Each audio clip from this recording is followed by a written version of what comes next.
from WRAL's Brian Murphy, who's done a really good job reporting on a lot of this throughout. He says the UNC Board of Trustees approved an audit of the school's athletic department. This was Monday, amid concerns and anger over the Tar Heels' revenue management and changes to college sports. So the Board of Trustees wants to audit the school's athletic department based on concerns about what their financial situation is going to be moving forward. Now, I would say, to me, the most important piece of this is later on when we heard from, and we got a piece of this quote earlier from Brett McMurphy, but Dave Bullock, who's a former chairman of the board at UNC, had this to say. He directly said he wants UNC to join a higher revenue league. Quote, I am advocating for that. That's what we need to do. We need to do everything we can to get there, or the alternative is the ACC is going to have to reconstruct itself. I think all options are on the table. So to him, there's no current end to the way the ACC is going right now. That is not tenable. That is not something that will fly. It's going to have to be the Frankenstein trim the fat conference, or it is going to have to be the SEC or the Big Ten. Says, quote, the conference is not acting as if it represents the best interests of the member schools, including the top tier of those schools, Clemson, Florida State, and North Carolina. This is a different board member, I believe. Who was Pryor? Damn it. Who's Pryor earlier in the story? See if I can find a Pryor reference to Pryor. Okay, that's Chairman John Pryor. This is the chairman. The chairman says the conference is not acting as if it represents the best interests of the member schools, including the top tier of those schools, Clemson, Florida State, North Carolina. Okay, I would just amend that to, again, I understand his perspective on it because of where he's at. I would say, yeah, is the ACC not catering toward the top brands? No, they are not.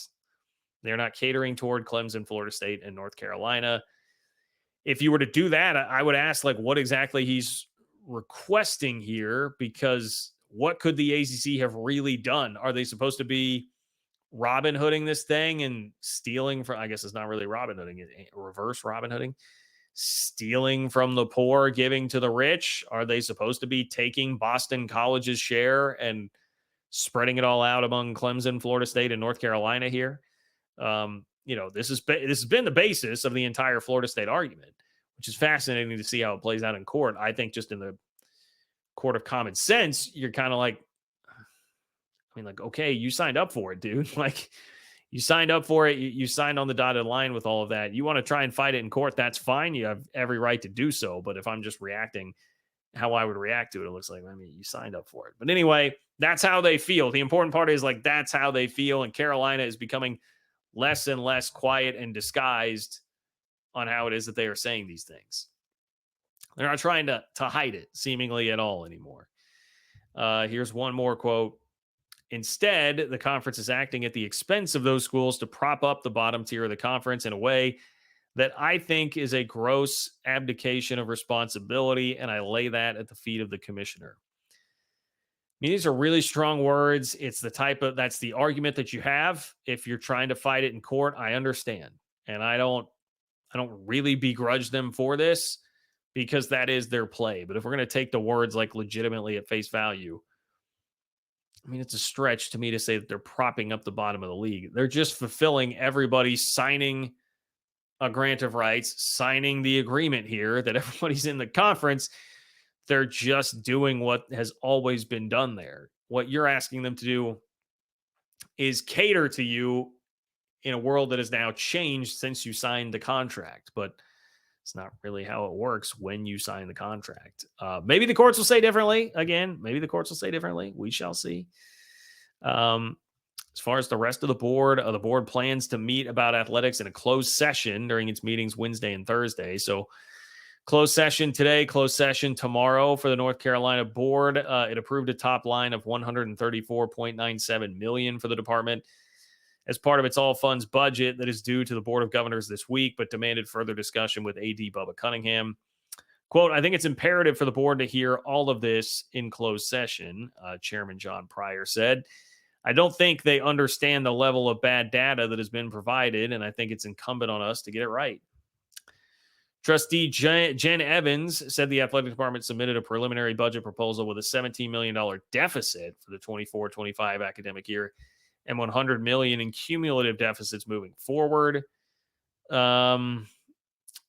have no plans to address that, to mitigate that, she said. I don't want anyone to think we're talking in code. There are real issues here, a real concern that one of the most valuable assets and something that really generates revenue is not being managed properly. That is the need for the question and answer, and that is the need tied to the audit. So look,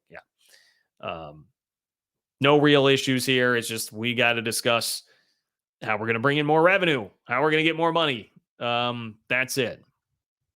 Then we start getting into Dave Bullock. Said after the meeting, there's an imbalance in the budget that has required shifting dollars from other fund balances to cover the cost of athletics. So North Carolina is in a little bit of financial trouble here, trying to cover some things. I know there was a note in there that like some of this went back to COVID. It's not really like a ton of mismanagement on the part of North Carolina or AD Bubba Cunningham or anything like that. Quote, Carolina's ability to maintain excellence at a high level is going to require really prudent budgeting and revenue models and potential cost cutting. A lot of it is due to the revenue or lack thereof that we're not receiving from the ACC deal. So again, not being subtle or shy at all about the feelings of where things are at. North Carolina becoming more and more restless here.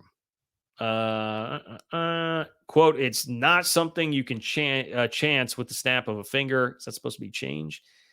It's something we've got to be cognizant of. We can't sit back and cross our fingers and pray for pennies from heaven and thinking everything is going to work out. Where does that phrase come from? Is that a Carolina thing? Is that like a Southern thing?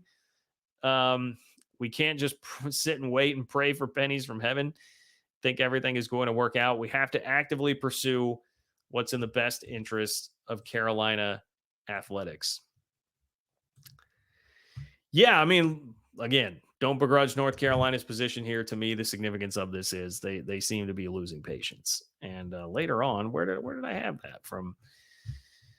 Good old Matt Baker, where he was comparing those quotes to the quotes of Florida State's board when they were getting ready to actually enter. I'm not coming up with it right now. Maybe I had that separated out for a different video. But yeah, that basically the long and short of it, if I can summarize it for you, is that Matt Baker of the Tampa Bay Times went through and figured out what North Carolina is saying right now compares very much to what Florida State said right before they went ahead and pulled the trigger in August. So speculation that this could be headed right for North Carolina jumping in on this thing and getting involved in the lawsuit.